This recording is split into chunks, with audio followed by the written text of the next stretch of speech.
এদের জন্য বাঙালিরা গোটা ভারতবর্ষে কিভাবে আজকে একটা হাসির খোরাকে পরিণত হচ্ছে, লোকে হাসাহাসি করে বাঙালিদের নিয়ে। একটু খেয়াল আছে কি কখনো? ওই বাঁশবনে শিয়াল রাজারা যেরকম চিৎকার করে সেরকমই করে এরা। ফলে এরা সর্বভারতীয় রাজনীতিতে বদল আনবে, বিজেপিকে বদলে দেবে, ওপেন চ্যালেঞ্জ দিচ্ছি। যান বাড়ি ঘেরাও করুন। এই ধরনের কথাবার্তার মধ্যে একটা হুমকি এবং উস্কানি রয়েছে।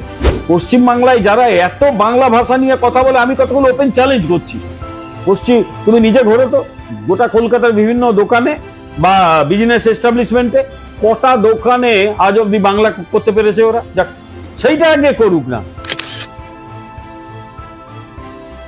21শে জুলাইয়ের মঞ্চ থেকে একেবারে তৃণমূল নেত্রী হুঁশিয়ারি দিলেন। তিনি বলছেন বাংলায় পরিবর্তন হয়েছে, এবার দিল্লিতে পরিবর্তন হবে।